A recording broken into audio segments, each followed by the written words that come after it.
Okay on page 4 essentials of economics. اب اس کو ایکسپلین کرتے ہیں چاروں کو. Production of wealth.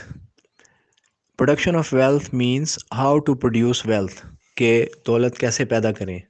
Production of wealth کا مطلب ہے کہ دولت کیسے پیدا کی جائے.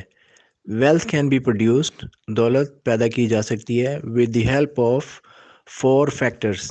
4 عناصر کی وجہ سے دولت پیدا ہوتی ہے یا کی جا سکتی ہے.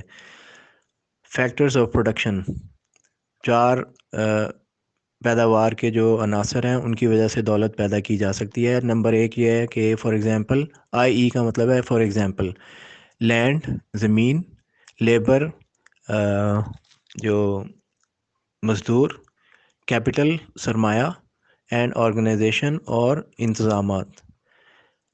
Number 2 distribution of wealth. Wealth produced by these 4 factors is distributed among them as follows. دولت جو ہے ان 4 عناصر کی وجہ سے جو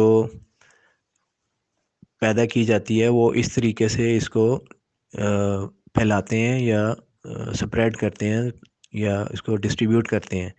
لینڈ obtains رینٹ، لینڈ سے ہمیں رینٹ ملتا ہے. ٹھیک ہے، کسی کا مکان ہے تو اس سے رینٹ آ رہا ہے. یا اگر کوئی زمین ہے تو وہ زمین کسی کو استعمال کرنے کے لیے دیں تو اس کا بھی کوئی کرایہ آتا ہے. لیبر گیٹس ویجز، جو لیبر ہے، جو مزدور ہیں، یا مینیجر بھی، اس کو بھی لیبر کہا جاتا ہے. مینیجر ہو یا ڈاکٹر ہو یا انجینئر ہو، یہ سارے لیبر میں ہی آتے ہیں. لیبر گیٹس ویجز، وہ ان کو تنخواہ ملتی ہے یا ان کو اجرت ملتی ہے.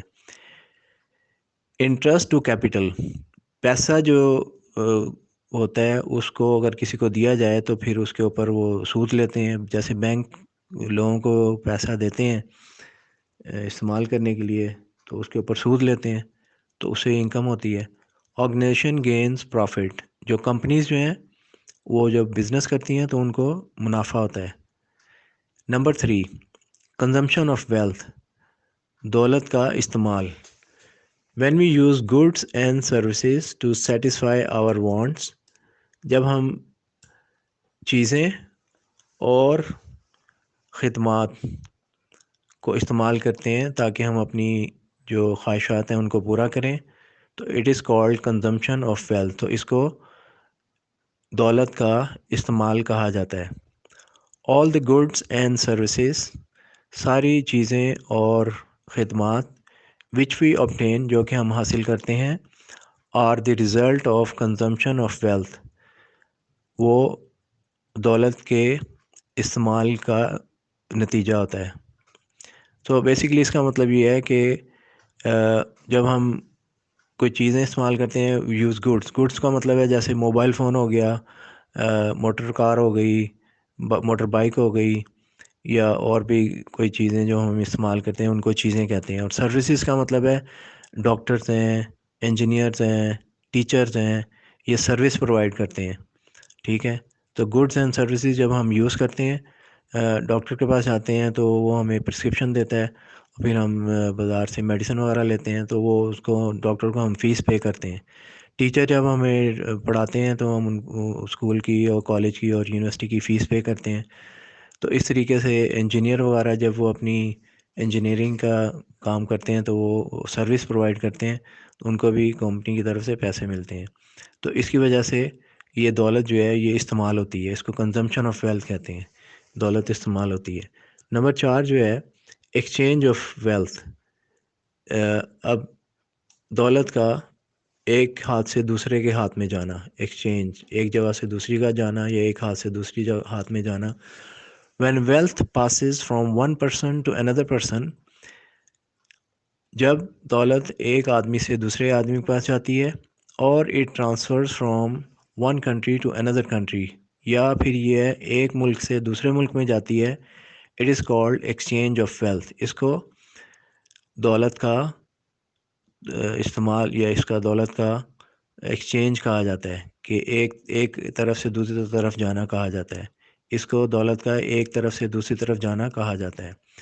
Every producer exchanges his surplus goods, ہر کوئی جو چیزیں کوئی پروڈیوس کرتا ہے، جو بناتا ہے، وہ اس کے پاس وہ چیزیں اس کے استعمال سے زیادہ ہوتی ہیں. اینڈ سروسز، اور جو سروسز جیسے ڈاکٹر جو ہیں، وہ ڈاکٹر تو بن گیا، لیکن اب وہ جب تک لوگوں کو سروس پرووائڈ نہیں کرے گا تو وہ خود اپنے آپ کو تو نہیں نا اس کو ٹھیک، اپنے آپ کو ٹھیک کر سکتا ہے ڈاکٹر، لیکن اس کو چونکہ اس کا نالج بہت زیادہ ہے تو وہ دوسرے لوگوں کو ٹھیک کرے گا. اس طریقے سے اگر کوئی فیکٹری جو ہے وہ ایک موٹر سائیکلیں بنا رہی ہے تو وہ خود فیکٹری والے تو 2 4 15 20 موٹر سائیکلیں استعمال کریں گے، لیکن فیکٹری میں جو کہ ہزاروں کی تعداد میں موٹر سائیکلیں بنتی ہیں تو وہ پھر دوسرے لوگوں کو سیل کریں گے. تو اس کا مطلب ہے کہ every producer exchanges his surplus goods and services with the surplus goods produced by others in barter economy. Barter economy کا مطلب ہوتا ہے کہ جہاں پہ چیزیں دی جاتی ہیں اور چیزیں لی جاتی ہیں، اس میں پیسہ استعمال نہیں ہوتا.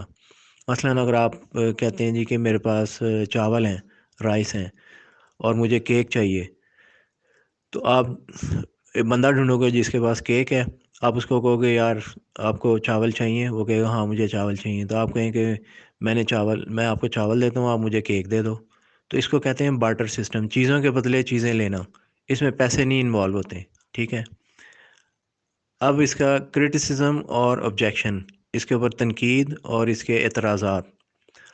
Moral scholars Carlyle and Ruskin criticize the subject of economics on the following grounds. Okay, دو جو اسکالرس اور جو کہ پڑھے لکھے لوگ ہیں، مورل اسکالرس، اخلاقیات کے جو اسکالرز ہیں، اخلاقیات کے جو درس دیتے ہیں، ان کا نام ہے کارلائل اینڈ رسکن. انہوں نے اس کے اوپر تنقید کی ہے، اکنامکس کے اوپر. اور اس کی تنقید کی یہ وجہ ہے کہ انہوں نے تنقید کیوں کی ہے. ایک تو انہوں نے کہا جی کہ number 1، charge of materialism. According to this definition only those activities are studied in economics which are related to wealth. تو وہ کہتے ہیں کہ اکنامکس کی ڈیفینیشن کے مطابق، ایڈم سمتھ نے جو پیش کی تھی اس کے مطابق یہ ہے کہ اکنامکس جو ہے صرف ان چیزوں کا مطالعہ کرتی ہے جن کا تعلق دولت سے ہوتا ہے. But it will take society away from spiritual values like love and brotherhood. لیکن وہ کہتے ہیں کہ اگر ہم صرف دولت کا ہی مطالعہ کرتے رہیں، دولت کو ہی ڈسکس کرتے رہیں، دولت کے بارے میں ہی باتیں کرتے رہیں، تو پھر ہماری سوسائٹی میں جو روحانی چیزیں ہیں جیسے پیار اور آپس میں پیار محبت اور ایک دوسرے سے بردرہڈ، یہ اخوت پسندی، یہ ختم ہو جائے گی. And will make it selfish and materialistic. تو ہر بندہ جو ہے وہ صرف دولت کے بارے میں ہی سوچے گا، دولت کے بارے میں ہی بات کرے گا. کوئی پیار کے بارے میں بات نہیں کرے گا، کوئی انسانیت کے بارے میں بات نہیں کرے گا، کوئی ایک دوسرے کو ہیلپ کرنے کی بات نہیں کرے گا. صرف لوگ دولت کی بات کریں گے. کہ ڈزمل science. Moral scholars like Carlyle and Ruskin said economics is the dismal science which teaches mammon worship. Decimal science کا مطلب یہ ہے کہ یہ ایسی سائنس ہے یا ایسا مطالعہ ہے جو کہ انسان کو افسردہ کرتا ہے اور اس کو ڈپریشن میں لے جاتا ہے. مورل اسکالرس، اخلاقیات کے جو اسکالر ہیں، اخلاقیات کے جو بڑے لوگ ہیں یا جو اسکالرز ہیں، وہ ان میں کارلائل اینڈ رسکن، وہ کہتے ہیں کہ economics is the ڈزمل science. Economics جو ہے وہ ایک ڈپریشن پیدا کرنے والی سائنس ہے یا ڈپریشن پیدا کرنے والا مضمون ہے، جو کہ وچ ٹیچز، جو کہ سکھلاتا ہے میمن ورشپ. میمن ورشپ کا مطلب ہے کہ پیسے سے پیار کرنا. میمن ورشپ، دولت سے پیار کرنا، پیسے سے پیار کرنا، جو کہ یہ سکھاتا ہے economics. Carlyle even said, Carlyle نے یہاں تک کہا اکنامکس از دی پگ فلاسفی. اس نے کہا ہے کہ اکنامکس جو ہے وہ ایک سور کی فلاسفی ہے. یعنی کہ سور جو ہے وہ اس کو کھانے سے ہی مطلب ہوتا ہے، کھاتا رہتا ہے، اس کو کوئی ذہن میں چیزیں نہیں آتی. تو اس نے کہا، کارلائل نے کہا ہے کہ اکنامکس ایک پگ فلاسفی ہے، یعنی کہ اس کا اور کوئی تعلق نہیں ہے، بس اس کا کھانے پینے سے ہی تعلق ہے، یعنی کہ دولت سے۔ Number 3، science of bread and butter. Science یہ ایک ایسی سائنس ہے جس کا تعلق روٹی سے اور کھانے پینے سے ہے۔ سم ادر سیڈ، کچھ اور لوگوں نے کہا that economics is the science of bread and butter, کہ اکنامکس جو ہے وہ کھانے پینے سے ہی تعلق رکھتی ہے، اس کے علاوہ اس کا کوئی تعلق نہیں ہے۔ اینڈ ٹیچز سیلفشنس اینڈ گریڈینس، اور جس کی وجہ سے لوگ اپنے اپنے بارے میں سوچتے ہیں، اپنے زیادہ سے زیادہ لالچی ہو جاتے ہیں، اور اپنے بارے میں سوچتے ہیں اور کسی دوسروں کا خیال نہیں رکھتے۔ مسکنسیپشن، غلط نظریہ یا غلط اس کے نظریہ۔